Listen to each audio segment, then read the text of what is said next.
হে আল্লাহ, আপনি যে আমাদেরকে বললেন তোমাদের ওপরে রোজাকে ফরজ করে দিয়েছি মাবুদ, মেনে নিলাম মেনে নিলাম মেনে নিলাম।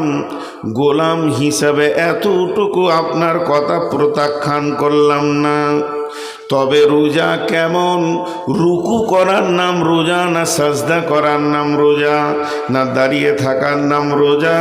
রোজার রূপটা আপনি বলে দেন। রোজার রূপটা কেমন, তার চেহারাটা কেমন? আল্লাহ তাবারাক ওয়া তাআলা বলছেন, গোলাম রে, সুবে সাদিক অর্থাৎ ফজরের আগে খাওয়া পান করা তুমি করে নেবে, আর যতক্ষণ পর্যন্ত সূর্য না ডুববে অতক্ষণ পর্যন্ত খাওয়া পান করার কাছে তুমি যাবে না। বাস, এর নাম রোজা? বলে হ্যাঁ। কি লাভ হবে? রুকু নাই, সাজদা নাই, দোয়া নাই, তসবি নাই, তো এইটা কেমন ইবাদত? এই পর্যন্ত রাখেন, একটু ধৈর্য ধরেন, আরেকটা অ্যাঙ্গেল নিয়ে আসি। রব্বুল আলামিন বলেন, বিশ্ববাসী রে, তোমাদের ওপরে আমি রোজাকে ফরজ করেছি হে ঈমানদার। অতটাই ফরজ যেমন নামাজ ফরজ, অতটাই ফরজ যেমন হজ ফরজ, অতটাই ফরজ যেমন যাকাত ফরজ, অতটাই ফরজ যেমন ঈমান আনা ফরজ। এই পাঁচটার মধ্যে একটা ছেড়ে দিলে ওই লোকটা মুমিন মুসলমান হতে পারে না। অতএব বন্ধু, আল্লাহ বলছেন, ইয়া আইয়ুহাল্লাযীনা আমানু কুতিবা আলাইকুমুস সিয়ামু কামা কুতিবা আলাল্লাযীনা মিন ক্বাবলিকুম। হে ঈমানদারেরা, তোমাদের ওপরে আমি রোজাকে ফরজ করে দিলাম যেমন তোমাদের পূর্বপুরুষের ওপরে ফরজ ছিল। মাবুদ গো, নামাজ পড়লে মুসল্লি বলা হয়, নামাজ পড়লে তাকে মুসল্লি বলা হয়। ফাওয়াইলুল লিল মুসাল্লিন। আরে আল্লাহ, হজ করলে তাকে হাজি বলছে। মানুষ তার কাছে হাজি টাইটেল চলে গেছে। কালেমা পড়লে মুসলমান বলা হয়, যাকাত দিলে দাতা বলা হচ্ছে, যাকাত দিতেছে। আমি রোজা রাখলে আমার লাভ কি হবে? আমি কোন জায়গায় গিয়ে পৌঁছাবো? এটা আপনি আমাকে বলে দেন। আল্লাহ বলছেন, লাআল্লাকুম তাত্তাকুন, লাআল্লাকুম তাত্তাকুন। আমি রোজাকে এই জন্য বানালাম, তোমাদেরকে না খাওয়ার মতো ইবাদত দিলাম, যাতে করে তোমরা মুত্তাকি হয়ে যাবে। রোজা পৃথিবীতে এসেছে মানুষকে মুত্তাকি বানানোর জন্যে।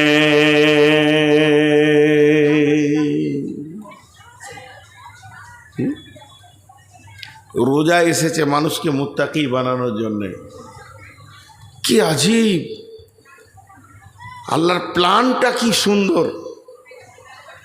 মুত্তাকি, আল্লাহ বলছেন, বিসমিল্লাহির রহমানির রহিম, ইন্নাল মুত্তাকিনা ফি দিলালিন ওয়া উয়ুন ওয়া ফাওয়াকিহা মিম্মা ইয়াশতাহুন কুলু ওয়াশরাবু হানিয়াম বিমা কুনতুম তা'মালুন। নিশ্চয়ই যারা মুত্তাকি হবে পৃথিবীর বুকে, তারা সব সময় ছায়ার ভিতরে থাকবে। তাদেরকে সূর্যের তাপ, জাহান্নামের তাপ লাগবে না। তাদের সামনে সবসময় কুলকুল কুলকুল করে পানপাত্র বইতে থাকবে। কুলু ওয়াশরাবু হানিয়াম, তারা খাবে, পান করবে এবং যেখানে ইচ্ছা বিচরণ করবে। মুত্তাকিদের এত বড় সম্মান আছে।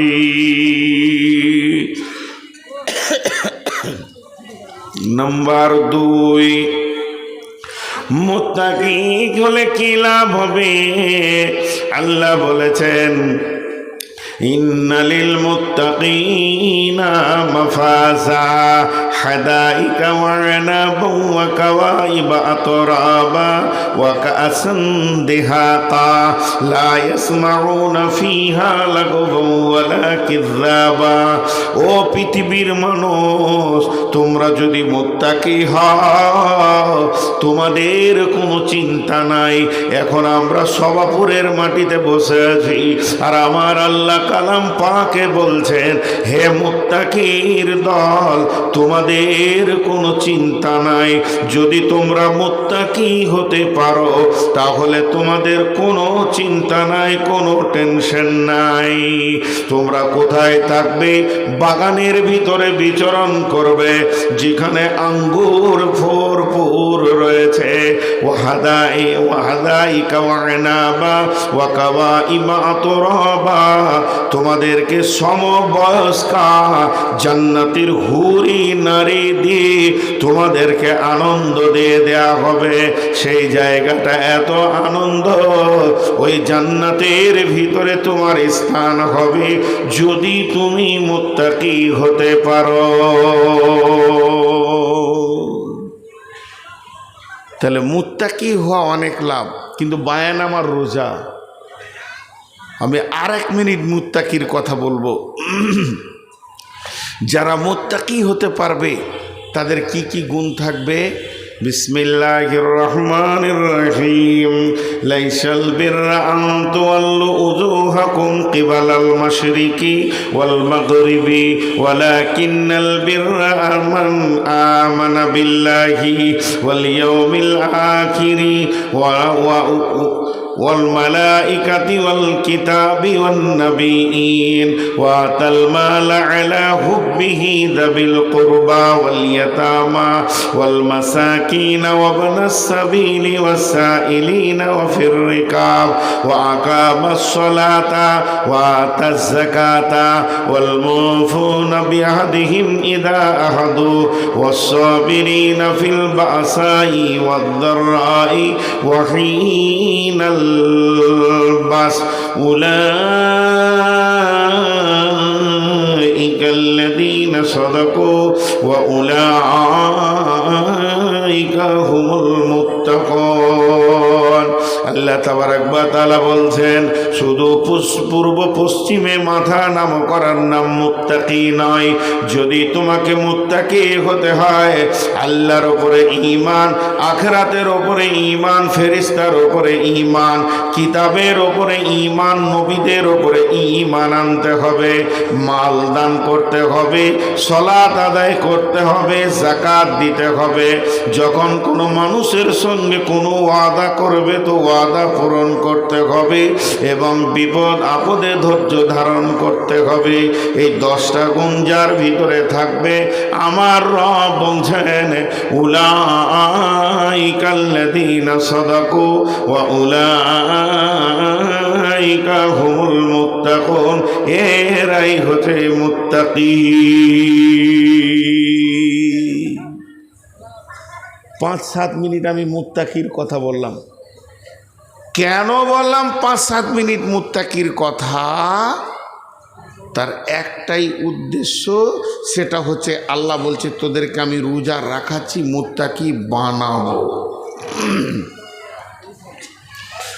তোদেরকে আমি রোজা রাখাচ্ছি, খেতে দিচ্ছি না, আমি তোদেরকে মুত্তাকি বানাবো। এবার মজাটা লেগে গেছে। আল্লাহ বানিয়ে নেবেন আমাদেরকে। ছোট্ট করে একটা কথা জিজ্ঞেস করব, আপনারা একবার মুখ খুলবেন আল্লাহর ওয়াস্তে। সেটা কি? একটা হলো প্রাইমারি স্কুল 1, 2, 3, 4, বেসিক হলে 5, প্রাইমারি স্কুল। আর একটা হচ্ছে হাই স্কুল। হাই স্কুল বলতে 3টে স্তর: হাই স্কুল, কলেজ, ইউনিভার্সিটি, বিশ্ববিদ্যালয়। ওই দিকটা হচ্ছে বড় ছেলে, এটা হলো ছোট ছেলে। একবার বলেন, সবাই মুখ খুলে বলেন, বড় ছেলে পড়ানো কঠিন না ছোট বাচ্চা পড়ানো কঠিন? সবাই বলেছেন। তা আমি জিজ্ঞেস করলাম, বললেন না কেন? আমি কি আপনাদের কোনো অপরাধ করেছি? আমি তো আপনাদেরকে একটা ছোট্ট কথা জিজ্ঞেস করছি, উত্তর দেবেন। এই খালি তার কাটাটা পার হয়ে গেলে কেমন জবাব দেয় দেখতে হয়। আপনাদের এই ঠোঁটাপাড়া থেকে হাটখোলা, তারাপুর, একদম মনকষা থেকে নিয়ে শিবগঞ্জ থেকে নিয়ে পুরা এলাকা জালসা করেছি আমি। বগলাউড়ি টোগলাগুড়ি, এই পদ্মার ধারে সব গ্রামগুলো, নদীর চড়ে পর্যন্ত জালসা করেছে। তো ওরা জবাব দেয়। আপনারা বলেন, প্রাইমারি স্কুলের ছেলেদেরকে পড়ানো কঠিন না হাই স্কুলের ছেলেদেরকে পড়ানো কঠিন? পার্থক্য কোন জায়গায়? পার্থক্য হচ্ছে হাই স্তরের ছেলেরা নিজেরা পড়াশোনা করে নেয়, আর প্রাইমারি ছেলেদেরকে লোড করতে হয়। ওর ইচ্ছা নেই, ওকে লোড করতে হবে জোর করে। হাই স্কুলে বা কলেজে কোনো একটা বিষয় নিয়ে, সাবজেক্ট নিয়ে শিক্ষক পড়াচ্ছেন, হঠাৎ দেখা গেল সময় শেষ, কথাটা কমপ্লিট হলো না, পরের দিন ছাত্ররা নিজেই বলবে, স্যার ওই গতকালকের বিষয়টা একটু বলে দেন, ক্লিয়ার হয়নি। আর প্রাইমারি খালি একবার ছুটি বললেই ও ডিগবাজি মারবে যে আজ ঈদ হয়ে গেল, ছুটি মানে কি? জি, আমরাও তো দেখেছি। আমরা ম্যাডামের কাছে পড়েছি, আর দীর্ঘি। তো আমাদের ম্যাডামের বাড়ি ছিল পোপার বর্ধমানে, তো এখানে থাকতো হিন্দু মহিলা। তো পড়তে যেতাম, তো চোরের মতো ক্লাসরুমে ঢুকেছি। তারপরে আমার মনটা খালি বলছে যেন সবাইকে দেখা পায়, আমাকে যেন ম্যাডাম দেখতে না পায়, তাহলে আমি আজকে বিরাট আনন্দ হয়ে যাব। তো নসিব খারাপ, এই আয়, আমাকেই ধরেছে, আয় ওঠ, উঠলাম, আয়, কোনো রকম যে টেবিলে দাঁড়ালাম, আয় বই নে, দে বই, দে বই, দে বইটা দিলাম। সে 3 পাতার বই, বড় বড় অরসি লেখা আছে, বলো বলো বলো, বল বলো। ম্যাডাম যখন 12 বার বলছে, তখন ছেলে এমনি করে গাটা পাকি বলছে, ও যা। তার মানে শিক্ষক ছাত্রর থেকে বেশি পড়ে। এর নাম হলো প্রাইমারি। তো প্রাইমারিতে বানিয়ে নিতে হয়, হাই স্কুলে বেনে নিজে যায়। তো আল্লাহ বলছে মুত্তাকি হলো সব থেকে আপার লেভেলের একটা জান্নাতে ইজ্জত সম্মানের টাইটেল, এবং যত জান্নাতে থাকবে তার মধ্যে আপার লেভেলের একটা সম্মানী জায়গার নাম হচ্ছে মুত্তাকি। তা আমি রোজাটা তোদেরকে দিয়েছি কেন? যে তোদেরকে আমি মুত্তাকি বানাবো, এর জন্যে দিয়েছি। এবার দেখেন কেমন করে আল্লাহ বানাবেন। আল্লাহ তাবারাক ওয়া তাআলা বলছেন, বিসমিল্লাহির রহমানির রহিম, ইয়া আইয়ুহাল্লাযীনা আমানু, হে ঈমানদারগণ, কুতিবা আলাইকুমুস সিয়ামু কামা কুতিবা আলাল্লাযীনা মিন ক্বাবলিকুম, তোমাদের ওপরে আমি রমজান মাসের রোজাকে ফরজ করে দিলাম, যেমন তোমাদের পূর্বপুরুষের ওপরে আমি রোজাকে ফরজ করে দিয়েছি। লাআল্লাকুম লাআল্লাকুম লাআল্লাকুম তাত্তাকুন, আমার উদ্দেশ্য হচ্ছে লাআল্লাকুম মানে যাতে করে, তাত্তাকুন মানে তোমরা মুত্তাকি হয়ে যেতে পারো। বন্ধুরা আমার, আল্লাহ তাবারাক ওয়া তাআলা আমাদেরকে মুত্তাকি বানানোর জন্যে এত সুন্দর করে একটা প্রোগ্রাম বানিয়ে দিয়েছেন যে তোমরা আমার রমজান মাসে রোজা যে রাখবে, তার জন্যে মুত্তাকি হওয়াটা আসান হয়ে যাবে এবং তোমরা মুত্তাকি হয়ে যাবে, এতে কোনো সন্দেহ নাই। যেমন আল্লাহ তাবারাক ওয়া তাআলা হাদিসে কুদসির মধ্যে বলছেন, বিসমিল্লাহির রহমানির রহিম, ইয়াকুলুল্লাহু আযজা ওয়া জাল, কুল্লু আমালিন ইবনে আদামা লাহু ইল্লা সিয়ামা ফাহুয়া লি ওয়া আনা আজজি বি, ইন্নামা ইয়াতরুকু তাআমাহু ওয়া শারাবাহু মিন আজলি। আল্লাহ তাবারাক ওয়া তাআলা বলছেন হাদিসে কুদসির ভিতরে, যতগুলো ইবনে আদমের সন্তান রোজা রাখে তারা আমার জন্য রাখে, যারা রোজা রাখে তারা আমার জন্য রাখে, যারা রোজা রাখে তারা আমার জন্য রাখে, এবং তাদের রোজার বদলা অন্য কিছু নয়, তাদের রোজার বদলা আমি আল্লাহ নিজেই তাদের বদলা। তার মানে আমি আপনার এই মাদ্রাসার ছেলেদেরকে বললাম যে ফার্স্ট হবে একটা কোরআন পাবে, সেকেন্ড হবে তো একটা হাদিস দিব, আর থার্ড হবে তো তাকে একটা কলম দিব, আর সান্ত্বনা প্রাইজ অমুক দিব তসুক দিব।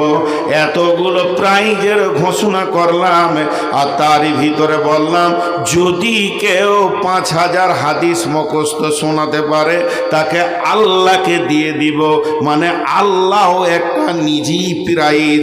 এটা আমি বুঝানোর জন্য বললাম, উদাহরণ দিলাম। তেমনি আমার আল্লাহ বলছেন যারা খাওয়া ছেড়ে দেয়, পান করা ছেড়ে দেয়, তারা আমার জন্যে ছাড়ে, অন্য কারোর জন্যে ছাড়ে না। অতএব এই আমলটার বদলা অন্য কিছু নয়, এর বদলা আমি আল্লাহ নিজেই তার হয়ে যাব। কত বড় ইবাদত! একটা ছোট্ট কথা বলছি, আর এটা মগজে ব্রেনে একদম পিনের মতো গেঁথেলেন। পৃথিবীর বুকে কোরআন আর হাদিসের 1 থেকে 100 এ থেকে জেড পর্যন্ত যত আমল এসেছে, যত আমল এসেছে, যত আমল এসেছে, সব আমল লোক দেখানি করা যায়, সব আমাল লোক দেখানি করা যায়। আমি বক্তব্য রাখছি অহংকারের সঙ্গে, লোকে বলবে বিরাট বক্তা, আল্লাহর কাছে লাত খাবো।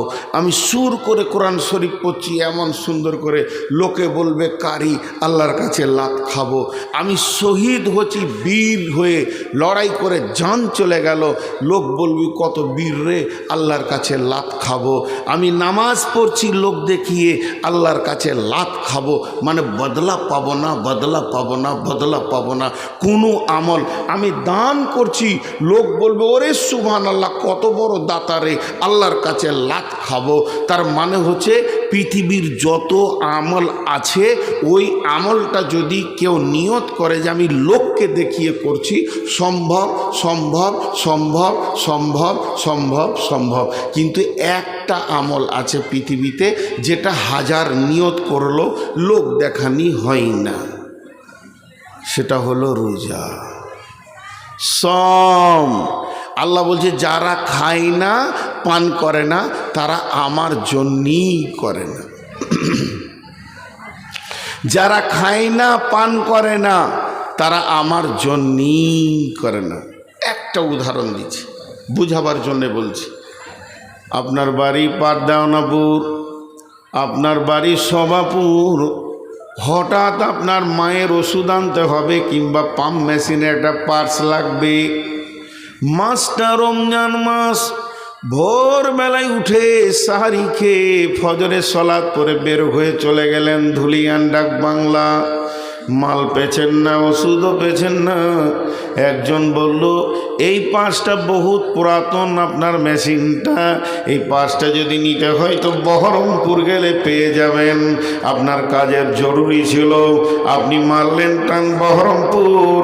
ওখানে যখন পৌঁছালেন তখন 10টা বাজছে, কেবল দোকান খুলল, মালটা নিলেন, আসতে আপনার 12টা 1টা ধুলিয়ান হয়ে গেল। এরপরে আপনি নদী পার হলেন, প্রায় বাড়ি ঢুকতে 2টা বাজছে, প্রখর রোদ।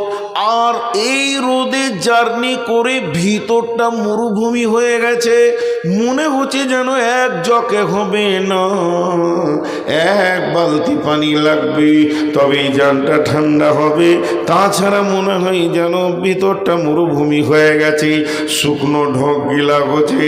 তারপরও আমি কোনো রকম করে গায়ে তেলটা নিলাম, এবার গোসলখানায় গেলাম, মেশিনটা চালিয়ে দিলাম, কিংবা বিবিকে বললাম, বেগম রে তুমি আমার কলটা চেপে দাও, একটু গাটা ঠান্ডা করে নি।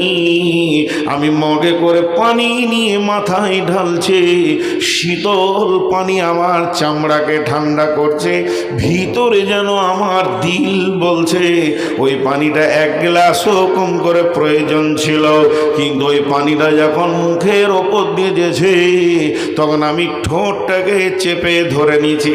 ওই অবস্থায় পানি ঢালতে ঢালতে যদি 2-3 ঘুঁট খেয়ে নি, পৃথিবীর কেউ দেখতে পাবে না, কারো ক্ষমতা নয়, গাঁওয়ালা দেখবে না, মুসল্লি দেখবে না, ইমাম দেখবে না, মজ্জেন দেখবে না, হাজি দেখবে না, গাজী দেখবে না। তারপরও আমি খেলাম না, মুখটাকে আরো চেপে ধরছি যাতে করে এক ফোঁটা না চলে যায়। এরপরে আমার গোসল হয়ে গেল, সালাত আদায় করলাম। বিবিকে বললাম তুমি বাইরে থাকো, আমি একটু ঘরের ভিতরে ফ্যানটা চালিয়ে দিই। ফ্যানটা ঘুরতে শুরু করলো আর চুপ করে বিছানায় শুয়ে গেলাম। চৌকির নিচে মাছ আছে, মাংস আছে, ভাত আছে, রুটি আছে, ফ্রিজে কোল্ড ড্রিঙ্কস আছে, কলা আছে, আপেল আছে, আঙ্গুর আছে, জুস আছে, সমস্ত খাবারের ভান্ডার রয়েছে। ঘরের ভিতরে কেউ নাই, আব্বা নাই, মা নাই, বিবি নাই, সন্তান সন্ততি নাই।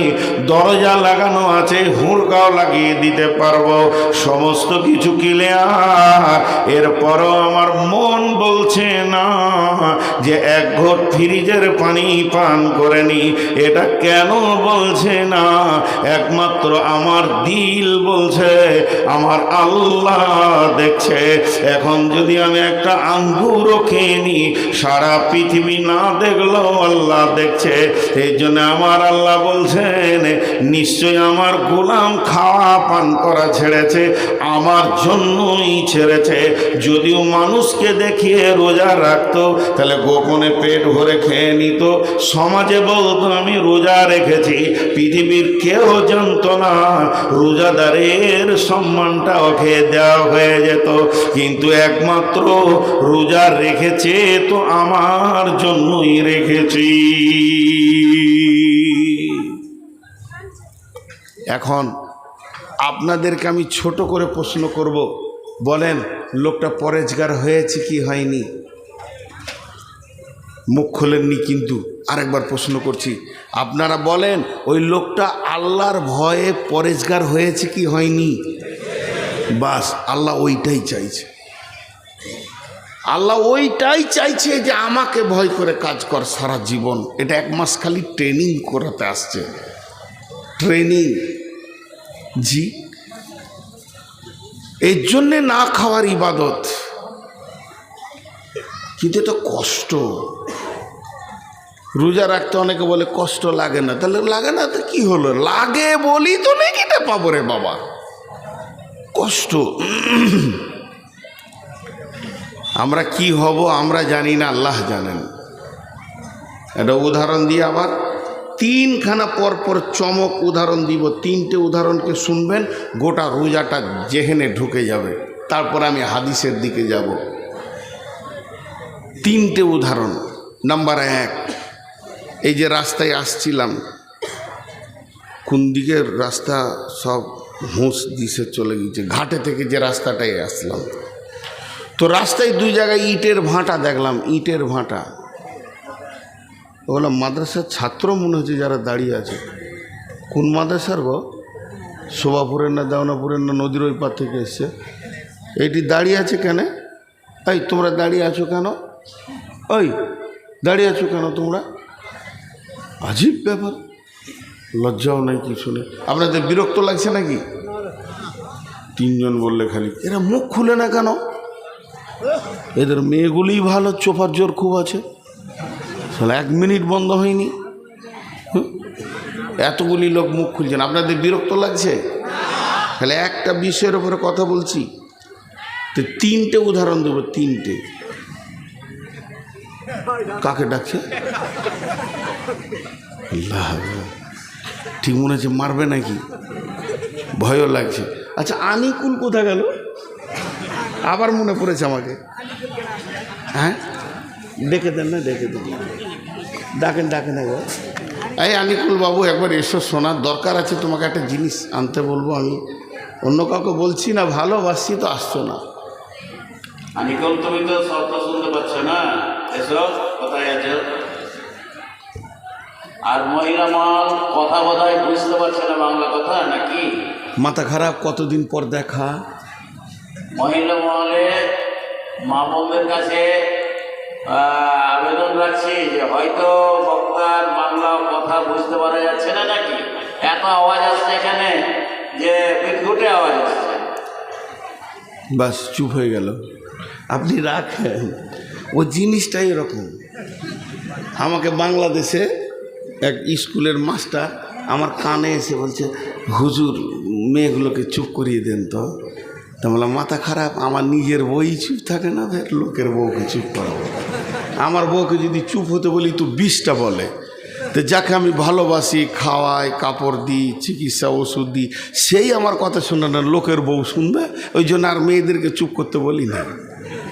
হ্যাঁ, আল্লাহ ভালো জানে যে ও যে চিল্লাইছে যে মেয়েটা, ওর স্বামীকে যদি পেতাম তো 2টো জিলাপি খাওয়াইতাম।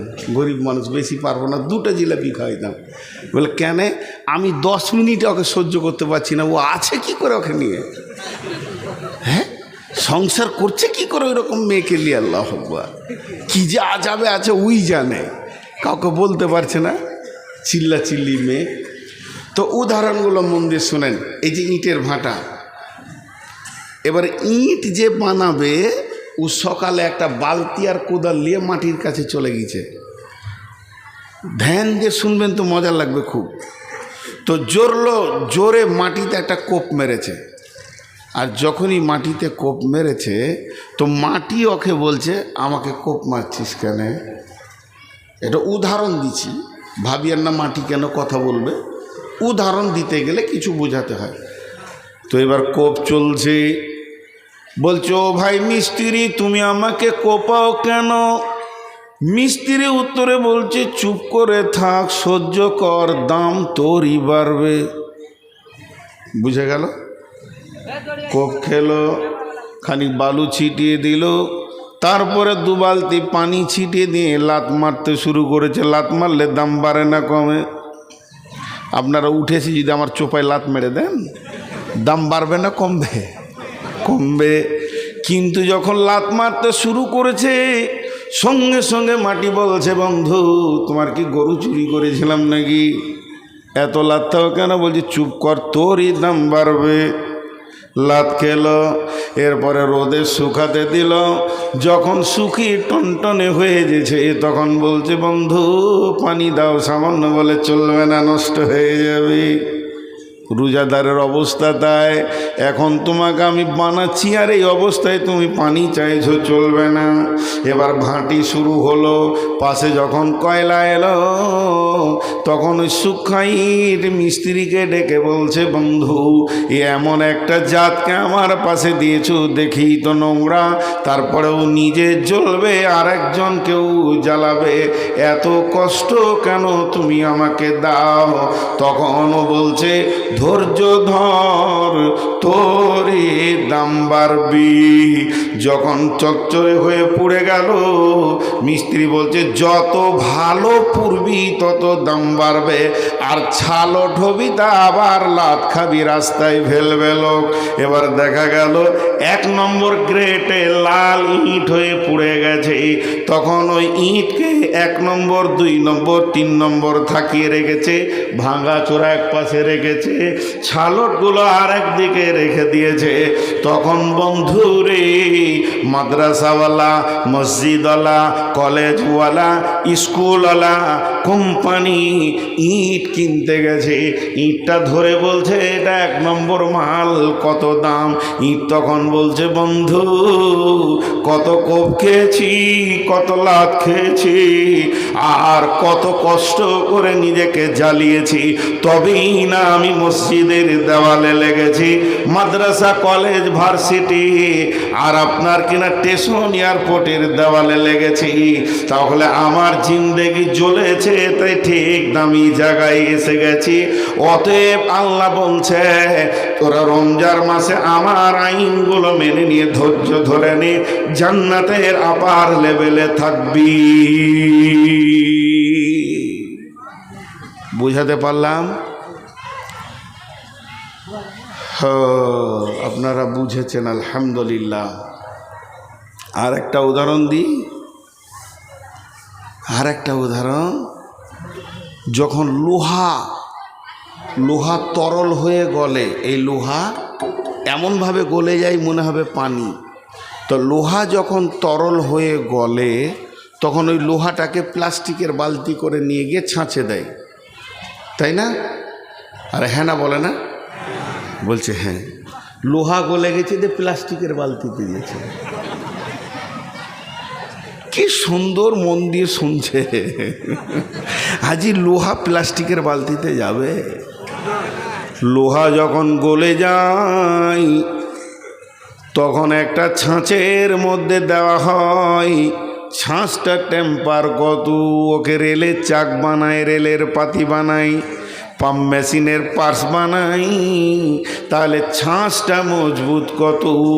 অতএব বন্ধুরে, আমাদেরকে যদি মুত্তাকি হতে হয়, জান্নাতি হতে হয়, তাহলে ছাঁচের মতো ধৈর্য রাখতে হবে।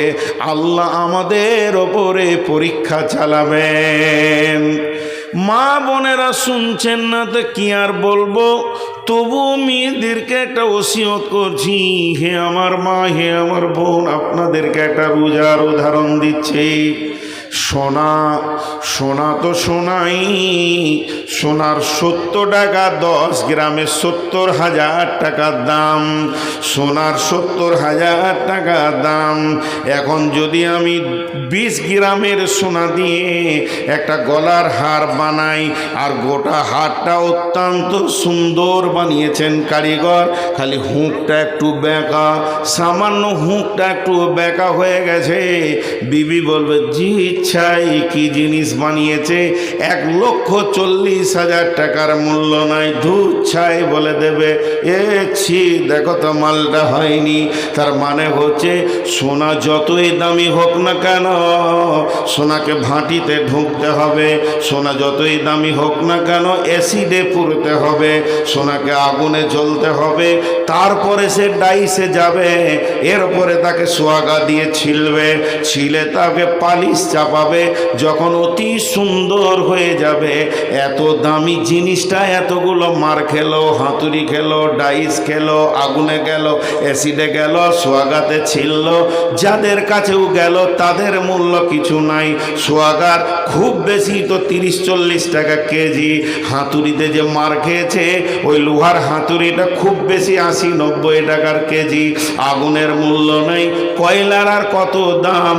এদের ভিতরে ঢুকে ওই সোনা সুন্দর যখন হয়ে গেল, তখন ওর দাম কেমন বাড়লো। মেয়েরা নিজের কাঁচা চামড়াকে ফুটিয়ে ঝুলিয়ে দিল, নাককে ফুটিয়ে ঝুলিয়ে দিল, তাতে তার ব্যথা হলো না, আবার খিলখিল করে হাসছে, কান নড়াচ্ছে, নাক নড়াচ্ছে। অতএব হে মুমিন, যখন রমজানের রোজাকে আমরা একগ্র চিত্রে মেনে নিতে পারবো, তো আমার রব আমাদেরকে এত সুন্দর বানাবেন যে আমরা জান্নাতের অলংকার হয়ে যাব। এর জন্য আল্লাহ বলেছেন লাআল্লাকুম তাত্তাকুন, আমি তোমাদেরকে রোজা রাখাচ্ছি এই জন্যে যাতে করে তোমরা মুত্তাকি বেনে যাবি।